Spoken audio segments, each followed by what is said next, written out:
This is Mara Smith, and you are in the press row. Welcome to the Press Row. Behind the scenes stories from the world of sports media. Press Row. Insight and interviews from around the sports world. Now here's your host, Jonah Siegel. Welcome back in the Press Row. Jonah Siegel here out in Seattle. It is an early Friday morning. It is typically Seattle fall. The morning after a Seahawk loss, the city is exceptionally sleepy and depressed. But as you all know, this started as a podcast mostly dedicated to sports and sports media. And with this thing you may have heard of called COVID, we morphed or pivoted, as the smart kids say. We pivoted to interesting people. And those of you who know me socially know that when I go out, if I'm going to have an adult beverage, for the past 8 years, that beverage is of one type and one type only, and that is tequila. And I have been following those in the business. And also in a business world, I am involved in venture capital. I've been an advisor to a VC. In my current gig, I manage a fund where we find and invest in startup companies. And for whatever reason, I have always invested primarily in female-funded companies. It just happens that way. I can't tell you why. It just does. Not exclusively, but primarily. Anyways, with that rambling introduction, let me tell you who is sitting on the screen today. If you're watching on YouTube, you're like, shut up. If you're listening, you're like, get on with it. So here we are.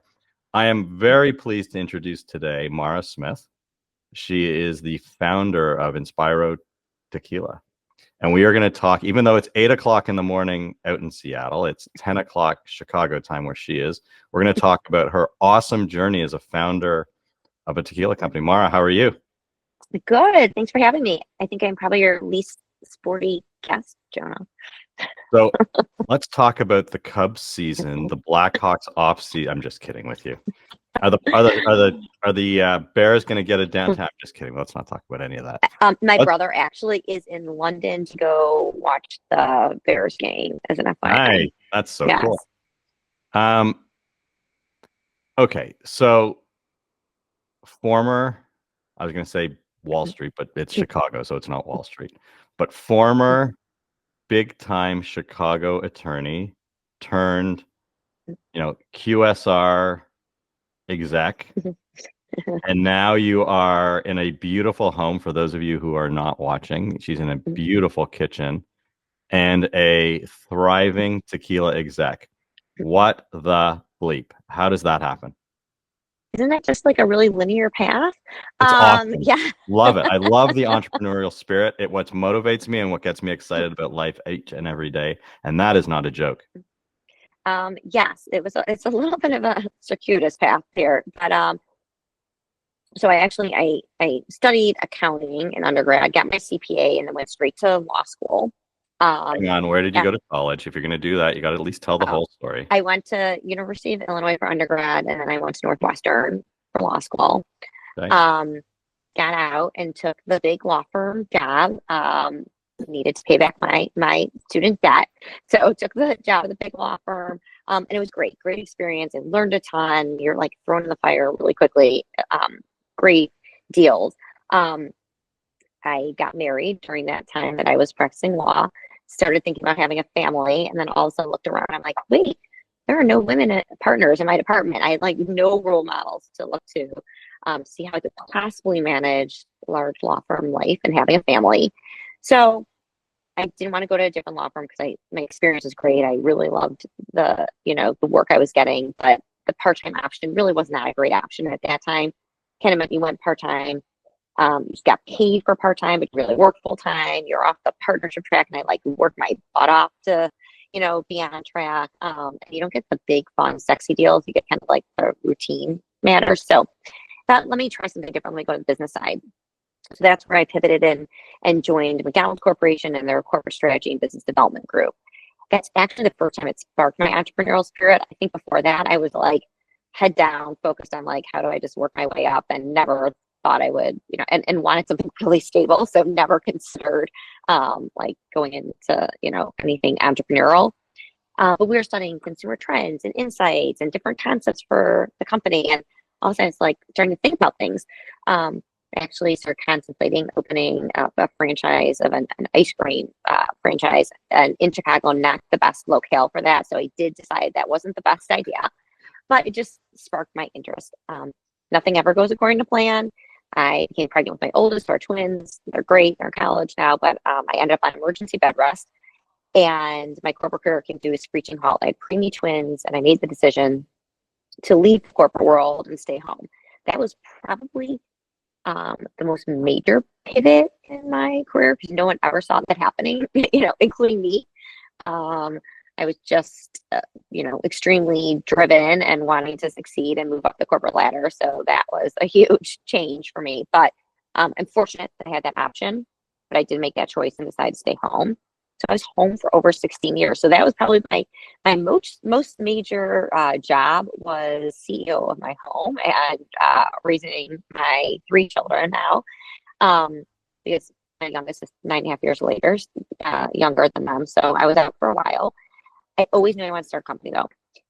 And I always knew it was going to be in food or beverage. I am just a super consumer. Like how you talk about loving tequila, that's all you drink. I love trying new brands. Like everything you see on Shark Tank, everything you find at Expo West here. I just love discovering new products. And so I was thinking of concepts, and I just kept coming back to tequila. And it was really 2 things. I too am a tequila drinker. That's been my adult beverage of choice for many years. I thought I was drinking something, I guess, kind of better for you as far as an alcohol goes. And I discovered that everything I was drinking contained undisclosed additives, which I'm sure we'll talk about more, but I did not realize that there was like glycerin and sweeteners and coloring in what I was drinking and all the big brands. And the second discovery was that all these women kept telling me they're tequila drinkers.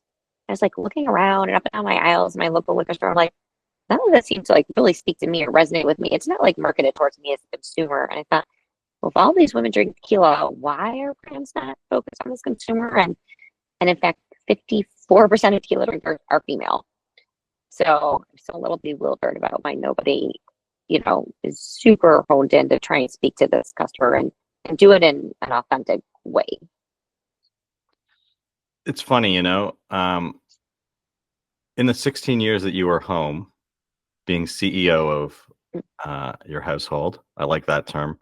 I love the term domestic engineer. That's one of my favorites too. What did you do to keep them? What did you do to stay active in the work community?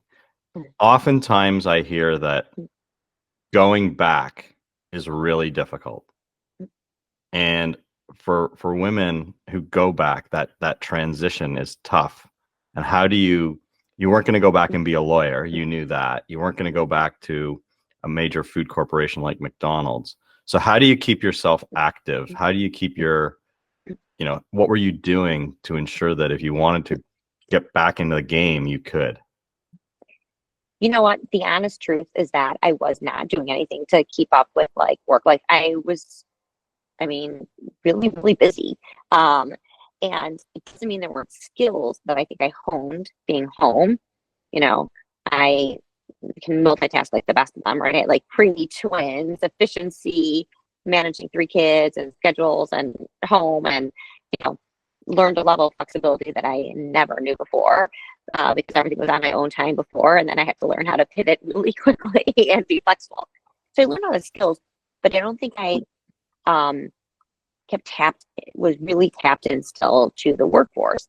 And I do think it's a very large problem for women trying to reenter. Say, one, instead of knocking on people's doors, like I say, I built my own door. So I'm like, I'm just gonna start my own company. And there is, there's a lot of imposter syndrome that goes around that. There's a lot of not feeling qualified when you first go out and tell people like, why is this mom of 3 like qualified to do this? So there's a lot of self-doubt around that for a lot of women returning. And I think especially because I don't know that we value what caregivers do enough. I'm in like the sandwich generation. I have friends who are helping and taking care of, their elderly parents and taking care of young kids. And that's a lot. And I'm not sure that we've got to the point where we really like see the value, and that's not really like leaving the workforce. It just, I worked for bosses that don't give great reviews and no bonuses. So, for a long time. But so I think one piece is, how do you re-enter? And I do think it's hard, and how do you get back in? I decided to, start my own company, but I also did a ton of due diligence to get up to speed. I had to learn like a lot. I came in, I had no business network anymore. And I said, I had a great carpool network, but not a good business network. I had no LinkedIn profile. I literally had to build it myself. It took a lot of work. I mean, I'm very active on LinkedIn. I have like a pretty significant following now, which is amazing but that meant doing the work, joining groups. Like had I known what I know now, I probably would have been actively involved in some women's organizations or groups. I did a lot of volunteer work, but not like kind of professional women's groups.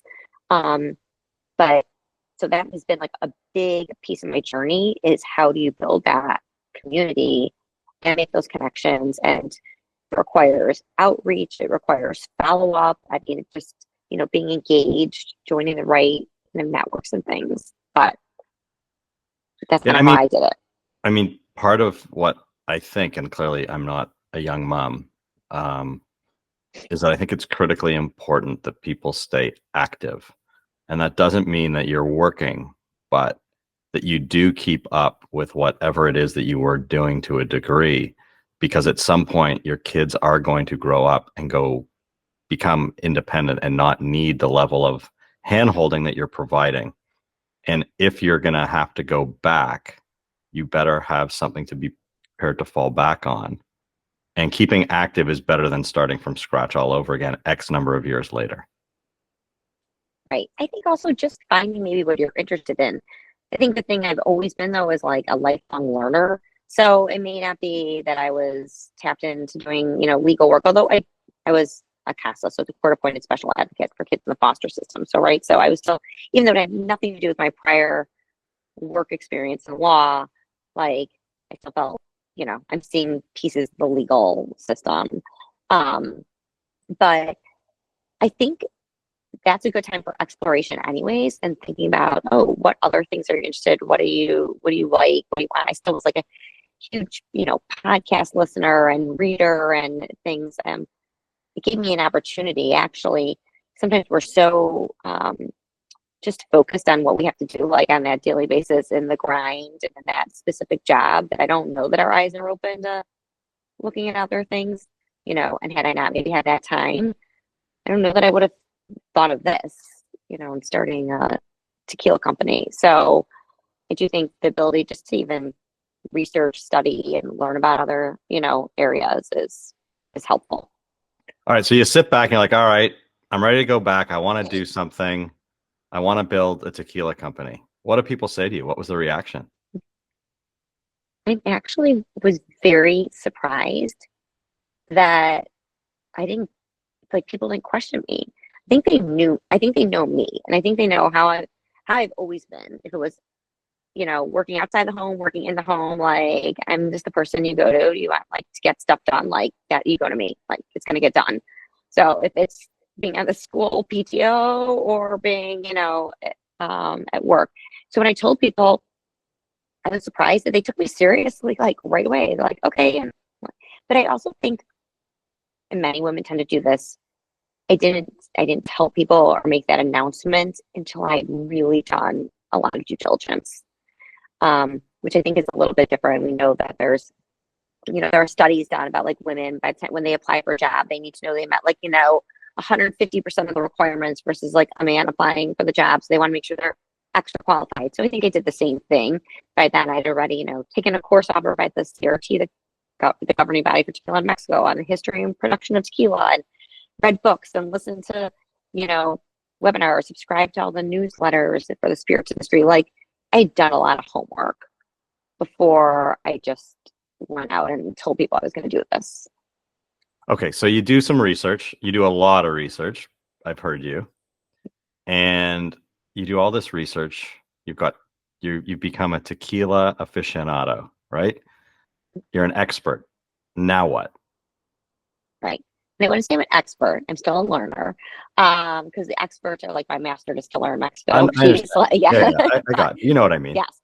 But so then I kind of figured out, okay, I mean, I went in with a really purposeful way of like, here, I want to create a tequila brand that is focused on these discerning female consumers. I had taste tested a lot, really hard part of the job. So I really had an idea of like taste profile wise, what I was looking for. I like last bite. I like the sweeter tequilas, but I wanted to like, is there a way to create this product in a sweeter, more approachable tequila, but without using the sweeteners and additives that most brands use? So I went in with like a really kind of specific kind of ask. And then I knew I wanted a female master distiller to bring it to life. So what did I do? I read a book on all the women in tequila. It's a really small book. I discovered like, 4 or 5 different master distillers. I wanted to find the one that we have now, Anna Maria Romero Vina, because she had developed the aroma wheel in tequila and uncovered 600 aromas in tequila and where they come from. And I thought getting the nose on this right was going to be really important. I'd like the other brands she had, created profiles for. So I wanted her. I had to find a distillery. I was very fortunate. I talked about I had to build a community. So everybody who connected me to someone knows someone. So I got connected to someone. They knew some consultants in Mexico. This was all during COVID. So I couldn't get down there physically because it was closed every time I wanted to go. So I found consultants who helped me, like by doing video tours of distilleries. I got connected from a former CEO of another CPG brand. A distiller that produces a lot of agave syrup was now getting into producing tequila. So I got introduced to them. I followed up. I had to find a distillery that would let me bring my own chef into their kitchen, that was not producing for a ton of different brands. So they would actually follow our own recipe, not like sell me bulk tequila. So I just narrowed it down really based on researching and then finding some people on the ground there that could help facilitate it. Okay, so let's back up for a second. Let's talk to our non-tequila expert fans. Okay. Back in the day, you used to go to a bar and someone say, let's get tequila, and people would turn green because the choice was Cuervo Gold or something that literally had a worm in it. It was an awful product. Right? Yes. And I think you'd agree that it really wasn't until Clooney buys Casamigos that it became a sexy beverage to consume. And we'll talk in a second on why that was. And obviously there was sex appeal because it's George Clooney, but there was all of a sudden something that used to taste like the alternative was either drink it or put it in your car as antifreeze. It suddenly tasted good. That was the big difference, right? It suddenly arrived where there was a million different, we had left the world of absolute vodka and gone into craft vodkas, if you will. We had left the world of, Johnny Walker and gone into very good scotches. Other alcohols had progressed. Tequila had not, and all of a sudden tequila had progressed. Is that fair? I think I have a yes and no on that. Okay. So I think there were good tequilas, but I think what Americans knew as far as tequilas, I think they opened the doors and brought like a ton of visibility to tequila by, Randy Gerber, George Clooney, and their partners starting the Casamigos brought a ton of visibility and made it like a real like trendy thing here and opened the doors to like then, now we have a zillion celebrity brands. I think there were good quality tequilas. We just weren't exposed to them. Right. So I think they did. They opened it. They exposed people. I also think, the issue with some of these tequilas is they also kind of made Americans expect tequila to taste like something. Yes, maybe it didn't taste like, say, Cuervo, but tastes like something that is not really like what traditional tequila. No, we're gonna get that. We're gonna get there. So that's why it's like a yes. No. Yeah. No. So I appreciate that there were products that were better and different than Cuervo, but it wasn't really until Casamigos arrived, and I'm talking only about North America. Yeah. Forget down in, and yes, there were experts out there and real aficionados who knew that if they went to a bar or a restaurant or to a liquor store, they could find something really good. But you're talking about a very small percentage of the population. Right. Okay. Now, for for the person who's going to go out to a restaurant tonight after listening to you, explain the differences in the classifications of tequila, the difference between a blanco, a reposado, etc. Help people understand what the differences are. So first, I'm going to start like a little bit higher level before you get to those expressions. Because first, you talk about you're either 100% agave tequila. So when you're talking about the things that people usually have some bad nightmares from, it wasn't 100% agave. So we start with that. Like it was probably called tequila, but not 100% agave tequila. And if it's just called tequila, it means it's 51% made from the agave plant in Mexico. And the other 49% could be other sugars, grains, things like that. So that we start with that, like being kind of the older school tequila that many Americans enjoyed or had some reason that they no longer can, even smell tequila because some they drink things like that. Then you go into the 100% agave tequila. And that's also where there's been like a big shift. That's probably most of the tequila you're seeing now.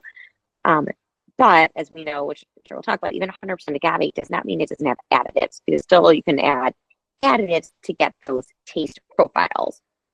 Then you have the kind of expressions that are allowed, and that's the CRT governs that. So they govern whether hang on, what's the CRT? They conciliator regulator de tequila, but it's a Spanish word. So it's the governing body of tequilas. Okay. They govern, yes, an independent body that governs tequila. Tequila has to be done at appellation of origin, like champagne. It has to be done in certain regions of Mexico. Over 90% of the tequila you get comes from Jalisco, in that region, that state of Mexico. So they govern it. So first you classify it as, is it 100% agave or is it just tequila? Then expression-wise. So we talk about a blanco. A blanco is traditionally an unaged expression. You can put it in barrels. That's how you age, to 59 days. Our blanco actually is called a Luna Blanco because it's very rare, but we actually rest it in former American oak bourbon barrels for a short time. So we actually do rest it. But a blanco tequila typically is going to go straight from distillation. It's going to be, clear color, go from distillation to bottling. Some are sippable, cigars, you don't need to add a lot. Many are used for mixing or making cocktails and drinks. Then you go to a reposado, which is aged from 2 to 12 months. And that can be in different barrel types. It has to be 2 to 12 months. Our reposado is a rosa reposado. So we actually age ours. We're the first tequila aged in rosé wine barrels. So we get rosé wine barrels from the south of France, and we age it only in rosé wine. Sometimes put it in an American oak and then finish it in French oak, but we just age in rosé wine barrels. So that's where you get a reposado from. It's an aged one, slightly aged, because then an añejo is going to be 1 to 3 years, and an extra añejo is over 3 years. So those are kind of the general. There's also like a Hoven classification that's usually some kind of mix of a blanco and a age, but and then those are just classifications. There's many different production methodologies. We're not going to get overly technical here, but yes. Okay. So you've got those three, and then just for shits and giggles, explain the difference between a tequila and a mezcal. Yes, and I'm not an expert in mezcal. I don't drink mezcal. I wish I liked it. I don't. But mezcal is going to have a smokier flavor. It's a tequila is a mezcal, but a mezcal is not a tequila. So mezcal can be made from many different variations of agave. Tequila is only made from blue amber agave. Mezcal can be made in different areas of Mexico, and it just has a different cooking process done underground with wood to get a smokiness. So it's regulated by a whole different like group for mezcal. So it has different cooking methods, has to have different, there's a lot of like production requirements for it, but it's an agave based spirit. It just, they can use different, and generally use a different type of agave. Okay. And as you age a tequila, so as you move from blanco to reposado to añejo, not only does the taste change, the flavor profile increases or modifies, but so does the color, correct? Correct. So a blanco is typically very clear, and then you start getting browner or oranger, if you will. Right. Fair? Ours is rose gold, so we're in a wine barrel, so it's not brown or orange. But yeah, and it's a little hard to tell, in all honesty, for people, because so many brands use coloring to make it look more aged, that I think it's a little bit hard to discern like what the standard color is anymore. Because even a reposado, it's only going in for, it's not going for that long time, 2 to 12 months. So generally, like if they're not adding coloring, it's going to be fairly light still for an aged product. Like it's not going to look heavy like a whiskey unless they're adding coloring. With Mara Smith, the founder of Inspiro Tequila. Okay, so we've got our different, and let's all be clear about one thing. We'll all say this numerous times. What you like is what you like, and that's fantastic. Yes, drink what you like. Yeah, you should just know what you're drinking. Yeah. But if you like blancos, drink blancos, and if you like reposados, nobody should tell anybody what they should be drinking. Like that is the one thing, and I'll get to that. That is the one thing that drives me nuts about tequila drinkers, especially those who are online and social media. But okay, so along comes Casamigos and shines a light on a type of beverage in this country that makes it uber popular. Why? Maybe you'll agree with this, maybe you won't, but it takes a product that used to taste like castor oil and makes it taste like cotton candy. Fair? Yes. Vanilla extract is a great descriptor of cotton candy. Yes. Yeah. Because suddenly you can go out and you can take a sip of something and go, wow, this is delicious. In Canada, where I grew up, used to have something after dinner called ice wine, where they actually used to freeze the grapes and they'd be like, holy crap, this is fantastic, right? And that's basically what Casamigos is. It's delicious. It is. Like, forget, you should see the look on Mara's face, to those of you who are just listening, like a massive eye roll because I'm saying it's delicious. But that's because you know it. Forget that you know it. If I put it in front of you and you tasted it for the first time, you're like, this is yummy. It tastes like dessert. If I had not tasted a lot of tequilas at this point, or a lot of really good tequilas, I'm sure my palate's changed a little bit. Yes. But you can understand why someone who would taste that for the first time and who had a previous negative experience or notion of tequila would taste that and go, oh my God, this is good. I can drink this now. Yeah. Yeah, I can see that. Okay. So what did they do and what did others follow to make it more attractive and appealing?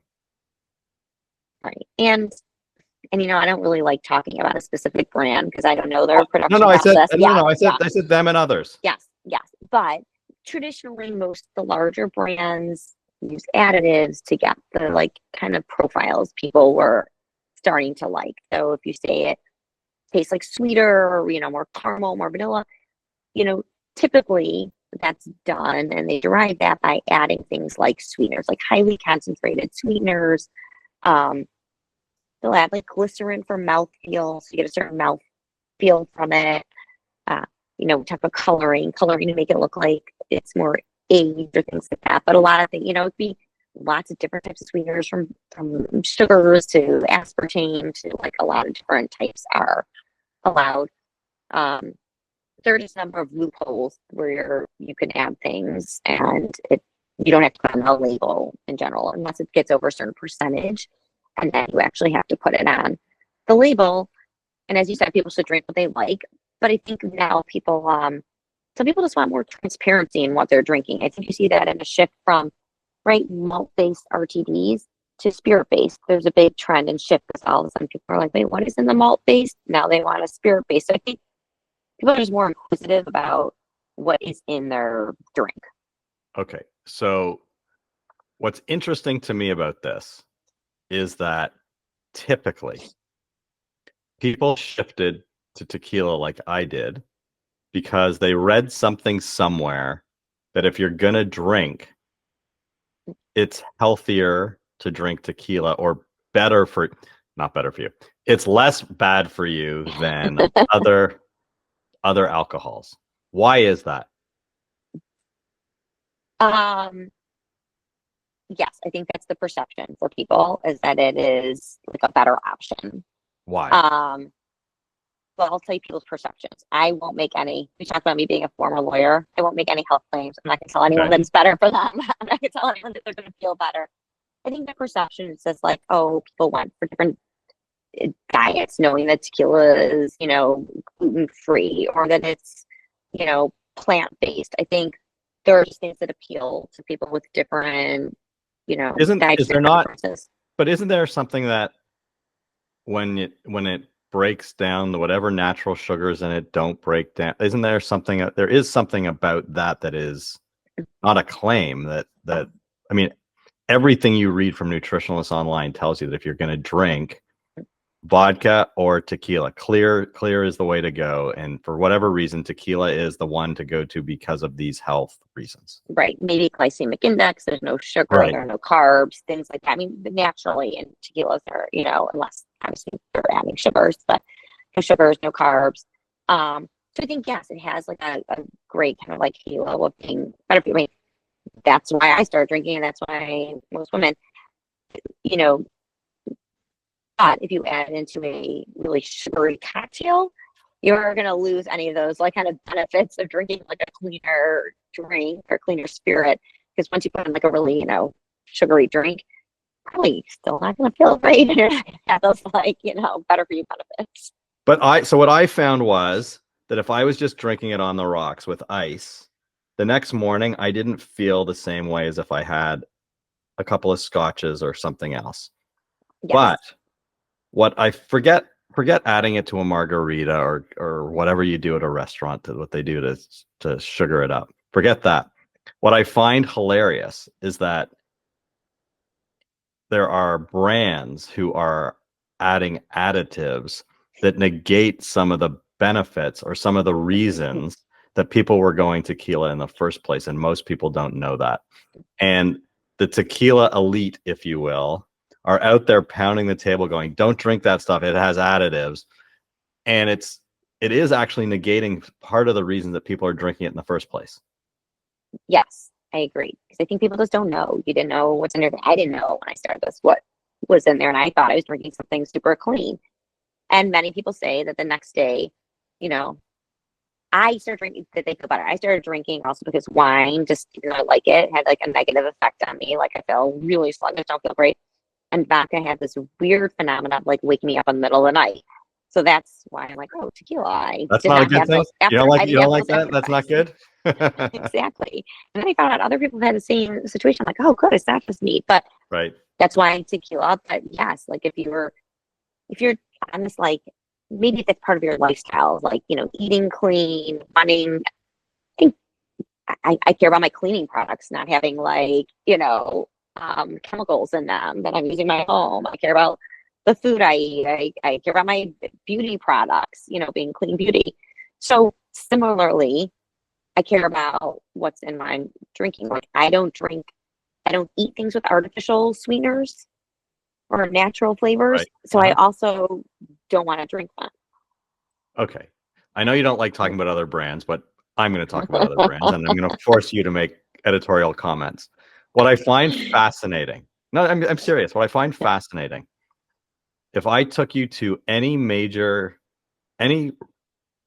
I took you to almost any major hotel and or restaurant in this country, and I'm going to say almost in North America, including my homeland of Canada, and we walked up to a bar, I guarantee you they're going to have 4 bottles of tequila there, irrespective of the type of restaurant. And I'm not including like a Denny's. I'm talking about a real hotel and a real restaurant. They're going to have a Casamigos. They're going to have a 1942, and they're going to have a Clase Azul.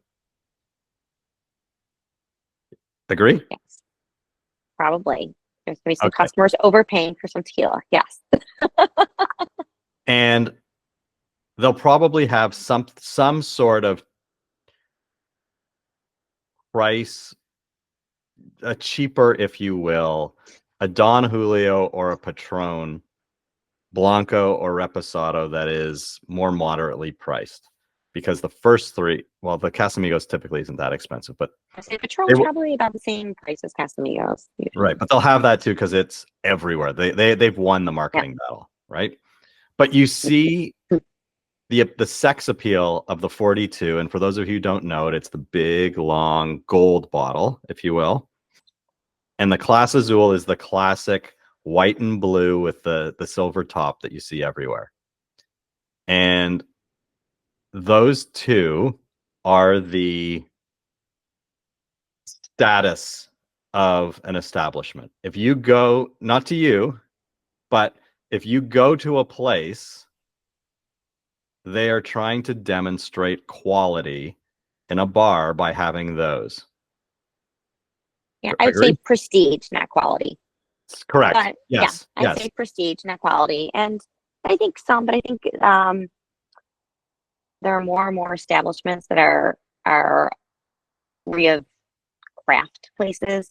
If you go to LA, you're gonna find a lot of like high end and craft where they're way more discerning about but what's that's on because the market's changing. But yeah, you would agree that for an establishment to show its customers that they get it, and I'm making air quotes around get it, that they will have a 42 and a Class Azul. And just so everybody knows, a bottle of 1942 and a bottle of Class Azul at a liquor store, not in Seattle, because Seattle is the most expensive place to buy booze. What does a bottle of 42 cost in Chicago?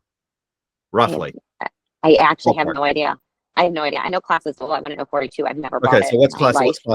What's Class Azul cost? What's a bottle of Class Azul cost?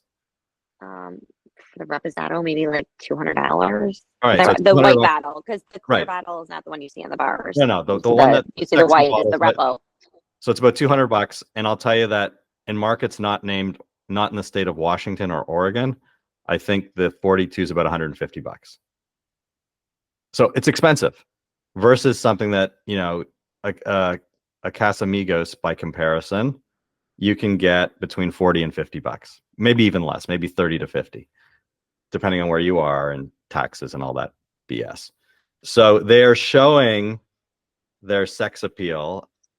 And by the way, when you go to those restaurants, if they have 42 and if they have Class Azul, and they're going to charge you 30, 40, $50 a shot. Yeah? No, I don't order any of them. I wouldn't know how much they cost. They do. I'm telling you, if you go to a restaurant, that's what they're charging you for a shot of those drinks. So what's fascinating to me is those are the leaders in the additives. They are the sweetest. You're going to get mad at me for saying this. The most delicious of the tequilas, right? Why? Because they have the most additives. They taste the most like cotton candy. They taste the most like dessert than anything. Yes, there are probably a number of players in the market, other big brand or celebrity brands or things that are probably like on par with those. From what I've heard, I've tried all of them. But yeah, so Americans, that just is indicative of the fact that like that's what they think it's supposed to taste like, which is why when we set out to create a product, I wanted some of the sweeter tasting notes. It is not going to taste like birthday cake if you drink Inspiro Tequila, but it will have less bite, less alcohol forward, But if you look at that, those bars are changing and the retailers are changing. Right now, additive-free tequilas represent about 5% of the tequila market, which is very significant considering it's an $8 billion US market. So they are taking share. It is becoming a much more significant. So it's 5% now? And what was it 5 years ago? Like 1? Yeah, I'm sure it was very low. I don't know the 5-year stat, but the fact that it's 5%, it's very significant. That's a big number that's growing. And are things being done to make it easier to add taste profile without adding additives? Is it getting easier? There's always been a way there's really high end. There's master distillers in Mexico making this way before any of those brands were out, and that continue to make really high quality products. So they didn't have to really revamp. They could use their traditional methodologies. And they do it based on the profile they're looking for. Some additive free are smokier. Some tequila aficionados want more bite, more alcohol forward. Some now are being developed to figure out ways to get sweeter. It's always been possible. You have to use mature agave, cook it the right way, mash it the right way, ferment it the right way with the right types of yeast. If you use mature, high sugar content agave, you can get sweeter profiles. If you want to do it really quickly, you use immature agave. You use a diffuser to make it very quickly, but it's impossible to get the taste profile unless you add something, add sweetener. So that's the way to do mass production and not have to be patient. So all of these producers, I mean, there have been many, many producers that have been there doing it the right way, taking their time and having patience to make craft brands, and they can get the notes. Yes, they're not gonna taste as sweet or syrupy, but they do. There are many that can have some of that like sweeter taste to them based on just using the traditional process. So your goal was to have a female, a brand of tequila that was aimed at women, that had no additives. What was the taste profile you were going for? So I wanted some sweeter notes. I wanted some vanilla. I wanted some caramel, a little bit of citrus. I wanted to feel fresh. So there's, like ours says, a little bit of an herbalness, a little bit of citrus, and I wanted very little bite. So that was a part of the process for us. Like, how do you get, like, I did not, I kind of say when people taste it neat, I didn't want them to get like tequila face where they're like, wow, it's like so in your face, and it's like, it has a lot of alcohol forwardness. So I'd say that was like a goal of ours, was to not have a lot of that, not be super alcohol forward, have those sweeter tasting notes. And I think that's what we accomplished. And our Rosa Reposado is very different than even the Blanco. I mean, you start with the Blanco, but that one has a lot more complexity, more berry. I wanted that to be like a good entry point. You talked about people thinking, drink, if it's cleaner to drink clear spirits. I thought this was a good entry point for people who maybe aren't used to aged expressions, because it's a pretty light Reposado. It's light rose gold. It's not dark. It's not heavy. It still has a lot of complexity, but a lighter, more floral and berry kind of taste profile than like when traditional Repo is going like whiskey barrels. And how long ago so you said you were doing your research and trying to launch during COVID. So you've been around 3-ish years? 4, yeah. So I found it in February of 2020 is when I like literally formed the LLC, and then the entire world shut down, shortly after that. But yeah, so really took us 18 months to have like product, actually our first run of product, and the Blanco was first, because brands generally, if you see a brand and they come out with like every expression at one time, it means they didn't probably make those expressions, because it takes time to age tequila. So if I came out with a Blanco, Reposado, and Añejo like day one, we should probably question like, well, where'd you get that Reposado and Añejo? Because when did it go in the barrel? Right. So we started Blanco first, and that was like September of 2021. And then we opened the Illinois market. That was our first market in my backyard in May of 2022. And marketing alcohol is a little different than marketing Big Macs. What have you learned on that front? Learned a lot because I knew nothing about marketing in general. Because I never, my background being, that's probably the biggest black hole for me, right? My background's like accounting, law, and corporate strategy. I knew nothing about the marketing world. I had to learn everything. I know more than I ever wanted to know. I had to like understand, very minimal levels of everything from like SEO to paid digital, social media.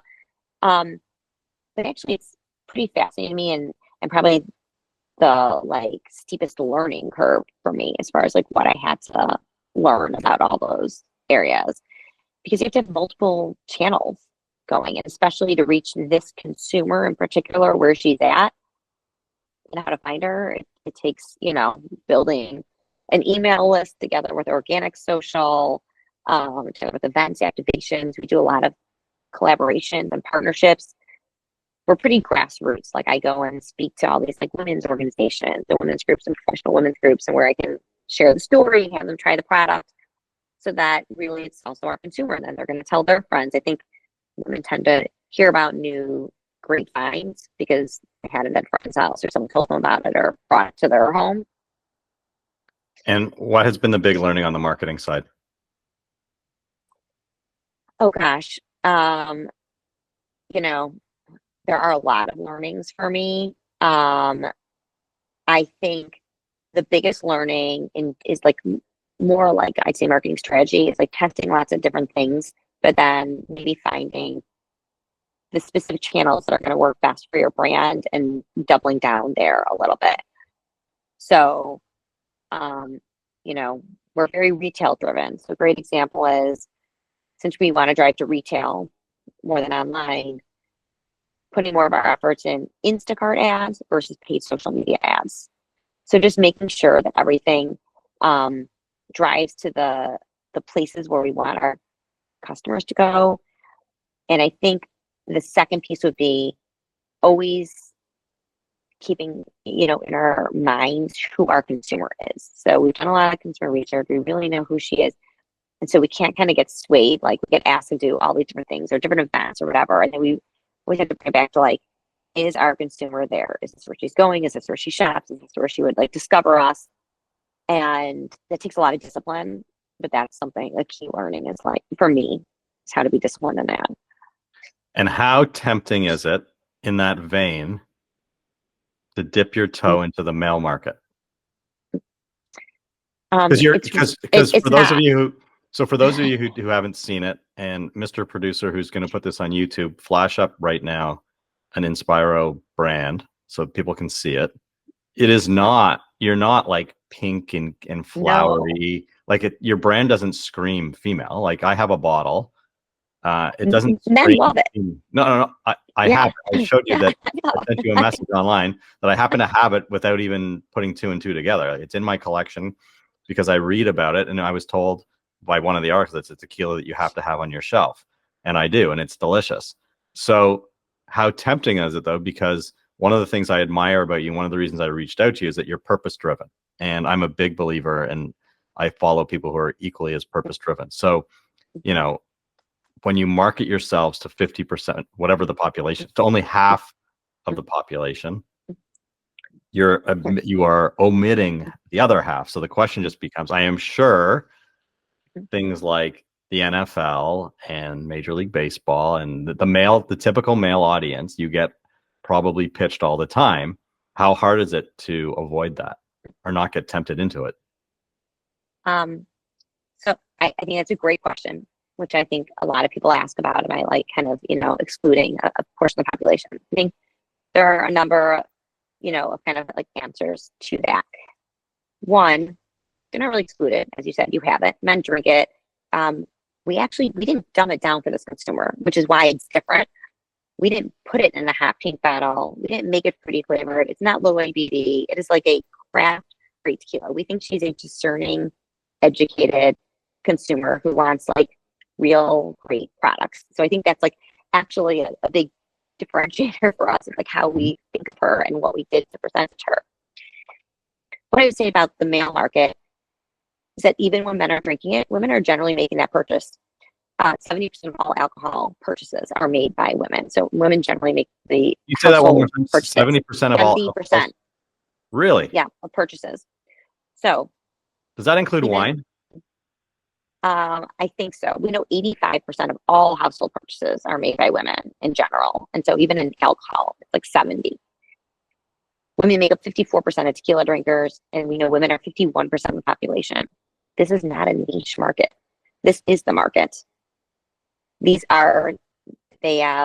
control the wallet.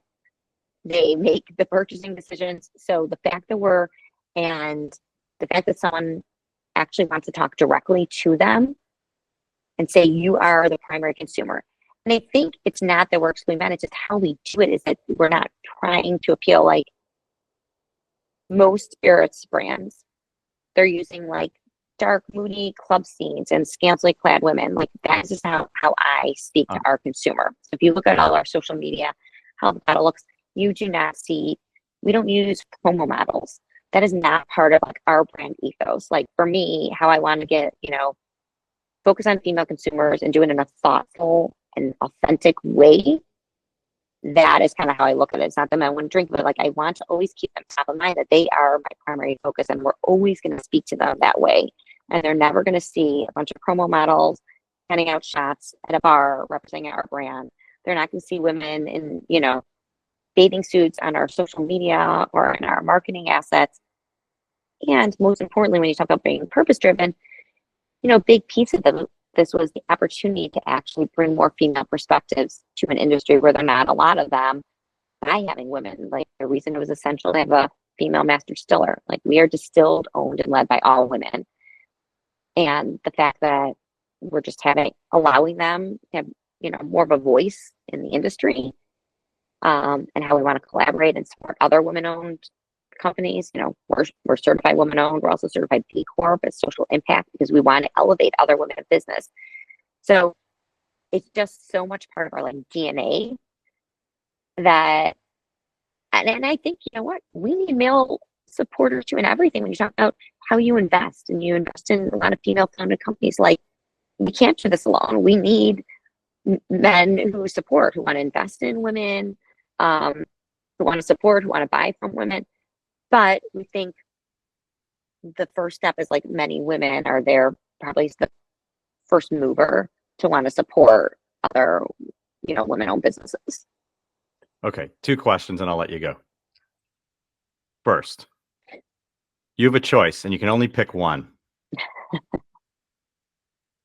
If I said to you, your phone's going to ring and you're going to get a big order, and you have a choice. Do you want the phone to ring from Whole Foods or Kroger, Nationwide Grocery, or someone like a Morton's, someone that's like a nationwide high-end restaurant? Which one would you prefer and why? The question really is, would you rather be in retail a grocery or on premise? Yeah. Right. Yeah. Which one and why? Retail. And probably not nationwide, because we don't have distribution nationwide. It's very complex. But assume you do. I get that. Retail.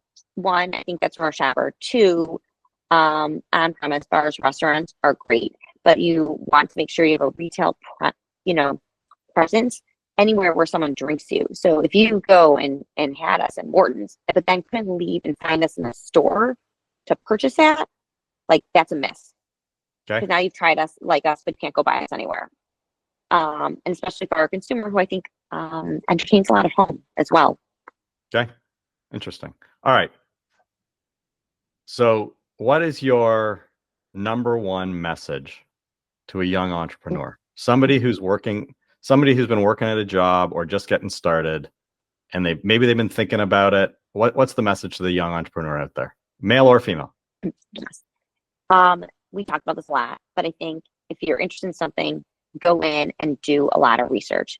You may or may not really be interested in that. You might think this sounds great, and then realize this entrepreneurial, this kind of job is going to require me doing this. Because if you're not willing to put in all that work, you do not become an entrepreneur because you want to suddenly manage your time. I work more now than I did when I worked at the largest law firm in Chicago as an associate. So you don't do it because you're oh, this is going to be an easier route. You have to be willing to put in. You have to really believe in it. Make sure it's the right fit for you, and that you're willing to put in the time. And the second piece would be that, but you can't do it alone. So if you don't build a supportive community, it's a very lonely journey, and you have to have other people to go to, especially other founders, to bounce ideas off of and ask questions and learn from. Somebody said to me last night, if you're going to build a startup, one of the first questions you should be able to answer is, if you were going to sell it, who would buy it? And if you can't immediately answer that question, you don't have a great idea. Would you agree or disagree? I would disagree, because I think that changes. I think you should have a plan of what that looks like for you and who could be potential.